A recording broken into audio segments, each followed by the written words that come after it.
ప్రపంచవ్యాప్తంగా ఉపయోగించే కొన్ని యాప్స్ను నిషేధించిన చైనా ఇప్పటికే వాట్సాప్ వినియోగంపై కూడా నిషేధం విధించింది. దానికి బదులుగా వీచాట్ వంటి ప్రత్యామ్నాయ యాప్స్ను తీసుకొచ్చింది. ఇప్పుడు అదే బాటలో రష్యా నడుస్తోంది. ఆ దేశంలో వాట్సాప్ను నిషేధించకపోయినప్పటికీ ప్రత్యామ్నాయంగా మ్యాక్స్ పేరుతో ఓ యాప్ను ప్రవేశపెట్టింది. ఇప్పుడు దాన్ని బలోపేతం చేసేందుకు కీలక నిర్ణయం తీసుకుంది. విదేశీ డిజిటల్ సర్వీసులపై ఆధారపడకుండా సొంత డిజిటల్ సేవలను అందుబాటులోకి తేవడం, వాటిని బలోపేతం చేయడంపై రష్యా ప్రభుత్వం దృష్టి సారించింది. ఈ క్రమంలోనే వాట్సాప్కు బదులుగా మ్యాక్స్ యాప్ వినియోగాన్ని పెంచాలని నిర్ణయించింది. ఇకపై దేశంలో తయారీ చేసే ప్రతి మొబైల్ ఫోన్, ట్యాబ్లెట్లో మ్యాక్స్ను ప్రీ ఇన్స్టాల్ యాప్గా ఉంచాలని రష్యా ప్రభుత్వం తాజాగా ఆదేశాలు జారీ చేసింది. ఇప్పటికే పలు యాప్స్ ప్రీ ఇన్స్టాల్గా వస్తున్నాయి. వాటిలో మ్యాక్స్ను చేర్చాలని ఆదేశించింది. ఈ యాప్లో ప్రభుత్వ సేవలు కూడా అందుబాటులో ఉంటాయని అధికారులు చెబుతున్నారు. ఈ యాప్ను ప్రభుత్వ రంగ సంస్థ వీకే రూపొందించింది.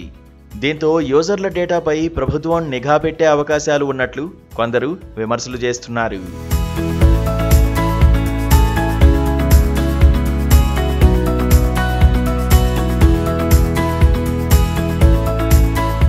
అయితే ఈ ఆరోపణలను అక్కడి ప్రభుత్వం ఖండించింది.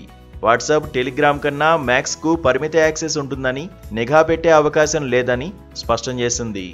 ఈ యాప్తో పాటు సెప్టెంబర్ 1 నుంచి రష్యాలో తయారయ్యే యాపిల్ ఫోన్లలో దేశీయ యాప్ స్టోర్, రూస్టోర్ను కూడా ప్రీ ఇన్స్టాల్ యాప్ జాబితాలో చేర్చాలని రష్యా ప్రభుత్వం ఇప్పటికే ఆదేశించింది.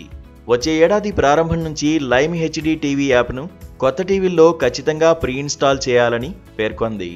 దీని ద్వారా ప్రభుత్వ టీవీ ఛానళ్లను ఉచితంగా ప్రసారం చేయనున్నారు.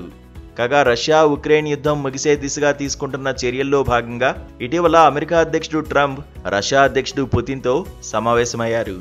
ఉక్రెయిన్లోని కొన్ని ప్రాంతాలను పూర్తిగా తమకు అప్పగిస్తే కాల్పుల విరమణకు అంగీకరిస్తామని పుతిన్ స్పష్టం చేశారు. దీంతో ఇక యుద్ధం ముగింపు అంశం జెలెన్స్కీ చేతుల్లోనే ఉందని ట్రంప్ కూడా తేల్చేశారు.